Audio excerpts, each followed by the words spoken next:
Big fish means you need big baits. Today we're putting that to the test. No rods, no reels, just hand lines, massive hooks and baits that honestly look ridiculous. We're targeting conger eels, proper monsters hiding down below your feet. And later on we're switching it up completely, heading inland to chase trout in some of the tightest, craziest little spots we found.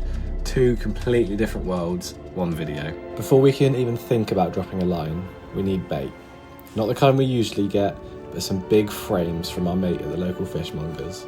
He hooked us up with a variety of big fish that conger love. Conger rely heavily on scent, so the nastier and messier the bait, the better. Their vision is adapted for low light or darkness, making these perfect.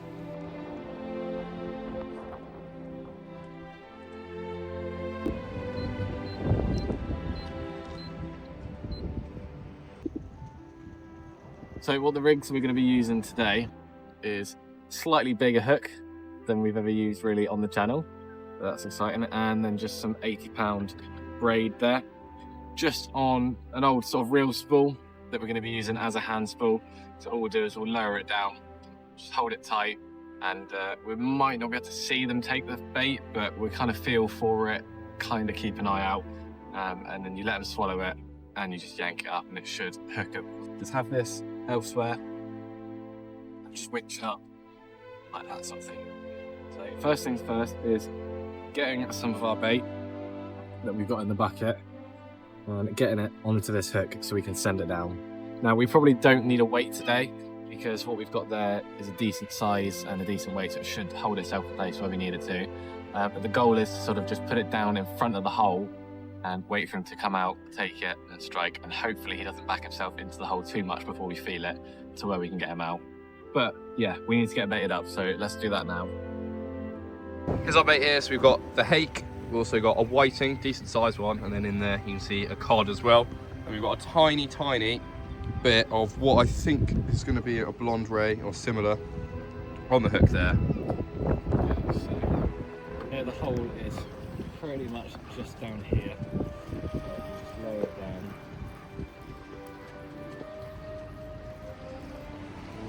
Swing it out a little bit so it gives us a bit of reaction time. And that is on the bottom there. There we go. Now we wait.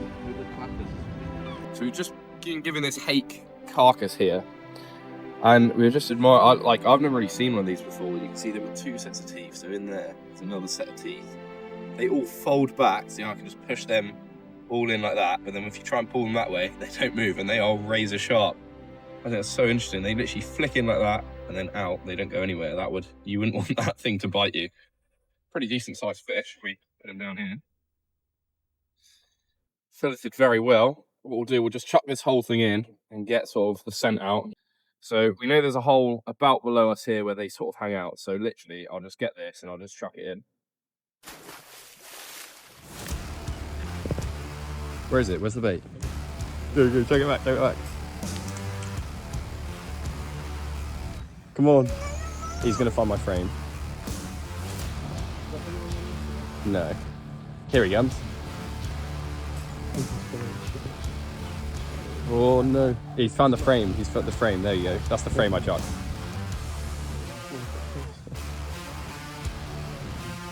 Come on. No. No, no, no, no, no. No, chuck it. Yeah. No! Chuck it back, chuck it back.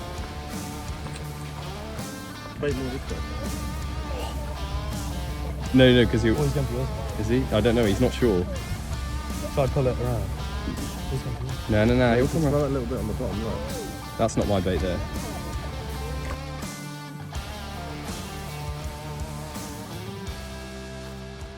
Right, so unfortunately we had no luck here. Where it's been crystal clear, we can see 3 or 4 congers swimming around, and it's really good fun when you can actually sight fish.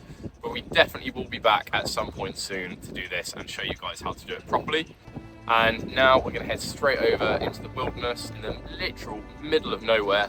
Try and get some trout in spirit of trout season just kicking off. So we'll go give that a go now. Should we empty out the rest of our bait as well? Oh yeah. Fatten them up for next time we come down. So we've got cod. It's a pretty decent size one. See the teeth on these guys as well. Pretty cool. Got 2 of these in Cornwall and that is it, but Not a bad size cod, that one. Truck him down. But at least give him something to eat, and then next time hopefully they'll be even easier to catch. So there's cod. So there's that hake, and this one, as you can see, is still part of the cod family, but those teeth are absolutely remarkable. So let's get him in. Yeah. Oh, that water is still freezing. So we're heading off to the woods to do some trout fishing. We need some trout spoons, so we're gonna pick up a couple. So we've got a nice blue fox, nice VMC hook on there, and a nice single hook as well. Keeps the fish care as good as possible, and it's barbless. Let's pick up a couple of these and we'll get going. So right guys, another lure that we can use for targeting the trout in these shallow streams are little crankbaits like this. These can be perfect as they have the little bill and it keeps them up in the water column. It has a lovely wobbling action. The trout can absolutely love these, especially those bigger specimens.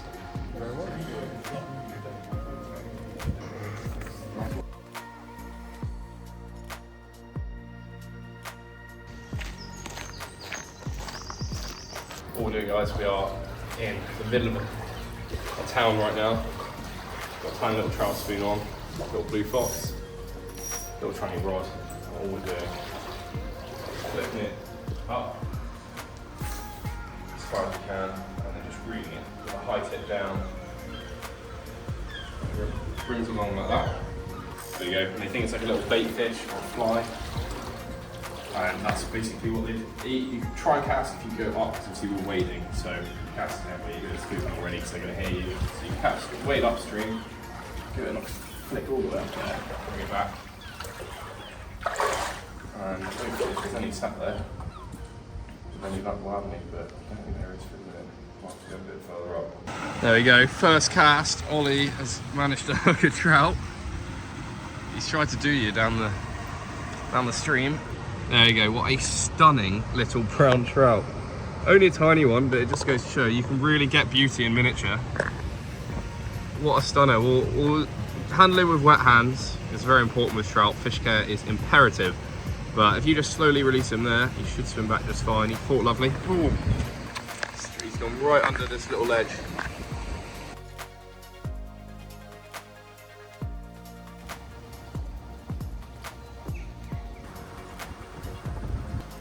Sketchy fly. Worth it though.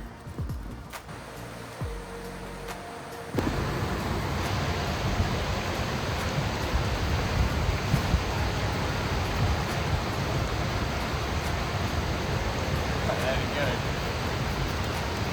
Literally a flick directly under that bridge, and that was immediate. This little guy. There you go. A different colour one to Ollie's there, but barbless hooks, nice and easy on hook. Let him go. See you, mate. And all that was literally right under that tunnel. There's a little area where there's a little bit of current. I just flicked it straight behind him. Couldn't see him, and then smashed straight onto it. So we go through that tunnel, and there's another slack on the other side that I want to try. So let's do it. Well, I've one more cast on it just in case there is another one. You can see where it drops off. I just cast it there just behind that, so we'll do it again.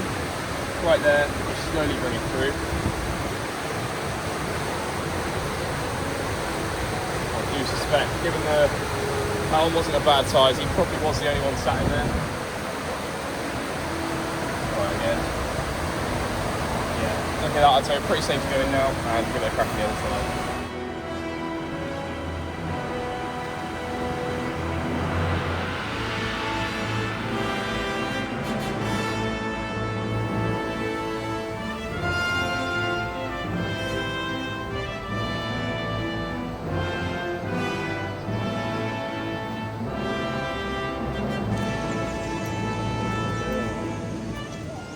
There we go guys, so that is my second fish.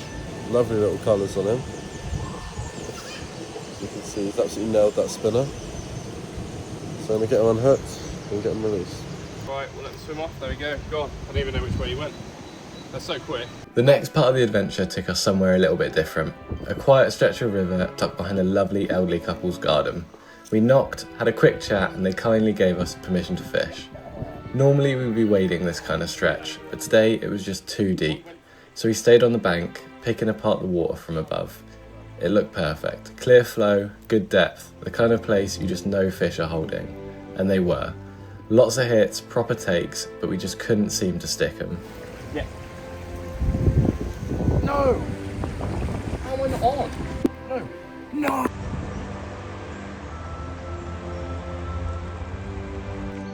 With things not going our way, we pushed further upstream into the forest, where the river tightened up and the whole place felt a bit more alive. Look at this, what a lovely day it is. Lovely day for a walk through the woods.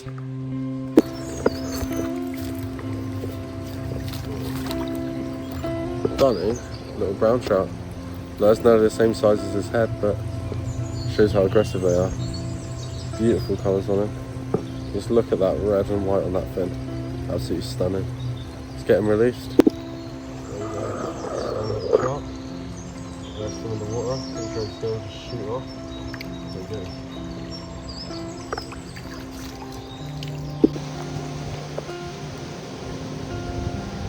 There we go. Absolutely miniature trout there. You can see literally just hooked in the bottom lip. So we'll get him slipped off. And that brings the day to a close. From heading out in search of some proper big conger on heavy gear, to slowing everything right down and spending time on the river chasing trout in some really peaceful spots. It's been one of those days that just reminds you why you do it. Things didn't go perfectly. We had missed fish and a few chances that didn't quite come off, but that's all part of fishing and it's what keeps you coming back.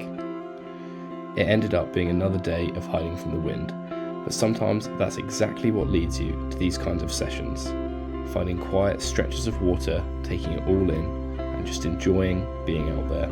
All in all, it was a proper good day and definitely one we won't be forgetting anytime soon. Thank you all for watching, and we'll catch you in the next one.